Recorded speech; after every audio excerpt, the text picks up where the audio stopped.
Let me show in a parable to what extent our nature is enlightened or unenlightened. Envision human figures living in an underground cave with a long entrance across the whole width of the cave. Here they have been from their childhood and have their legs and necks chained so that they cannot move and can only see before them, being prevented by the chains from turning their heads around. Above and behind them, a fire is blazing at a distance. They see only their own shadows, which the fire throws on the opposite wall of the cave. For how could they see anything but the shadows if they were never allowed to move their heads?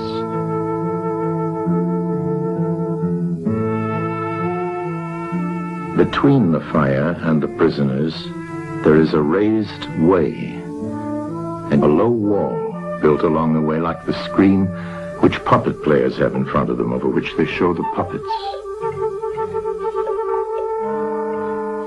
Do you see men passing along the wall, carrying all sorts of articles which they hold projected above the wall? Statues of men and animals made of wood and stone and various materials? Of the objects which are being carried in like manner, they would only see the shadows. And if they were able to converse with one another, would they not suppose that they were naming what was actually before them?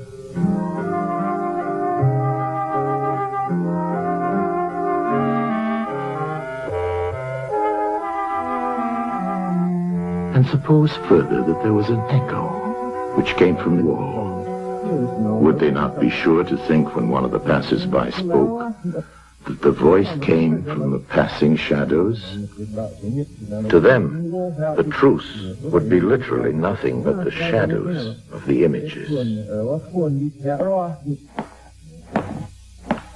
And now look again and see what will naturally follow if one of the prisoners is released.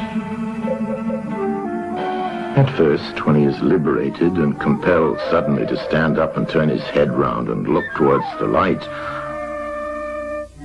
all this would hurt him, and he would be much too dazzled to see distinctly those things whose shadows he had seen before. And then conceive someone saying to him that what he saw before was an illusion, but that now, when he's approaching nearer to reality and his eyes turn toward more real existence, he has a clearer vision. What will be his reply? And you may further imagine that his instructor is pointing to the objects as they pass and requiring him to name them. Will he not be perplexed? Will he not think that the shadows which he formerly saw are truer than the objects which are now shown to him? And suppose once more that he is reluctantly dragged up a steep and rugged ascent and held fast until he is forced into the presence of the sun himself. When he approaches the light, his eyes will be dazzled, and he will not be able to see anything at all of what are now called realities. He will require to grow accustomed to the sight of the upper world.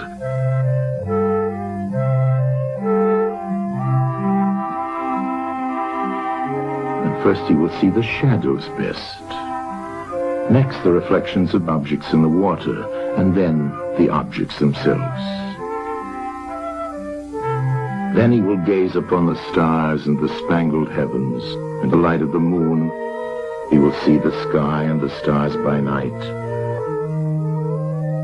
Last of all, he will be able to see the sun, and not mere reflections of it in the water, but he will see the sun in its own proper place, and not in another. And he will contemplate the sun as it is. Will he not then proceed to argue that it is the sun who gives the season and the years, and is the guardian of all that is in the visible world, and in a certain way the cause of all things which his fellows had been accustomed to behold. Clearly he would first see the sun, and then reason about it. And when he remembered his old habitation and what was the wisdom of the cave and his fellow prisoners, do you not suppose that he would bless himself for the change? Pity them?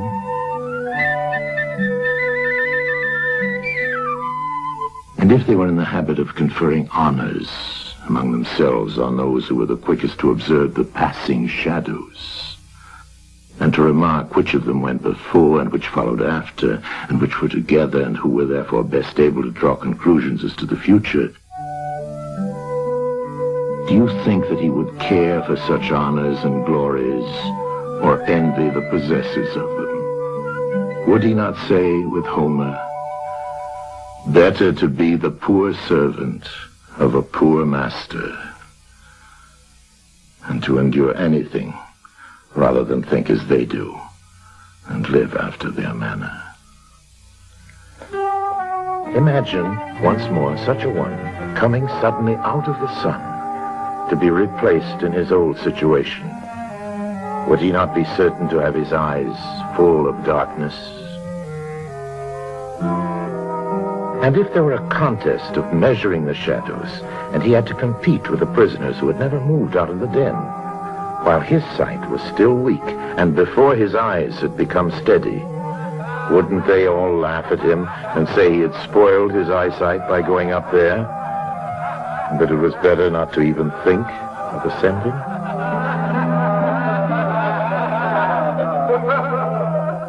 And if anyone tried to release another and lead him up to the light, let them only catch the offender, and they would put him to death.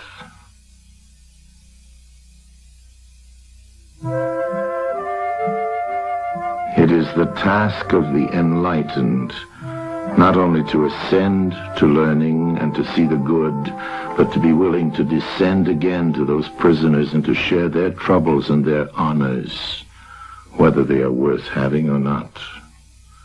And this they must do, even with the prospect of death.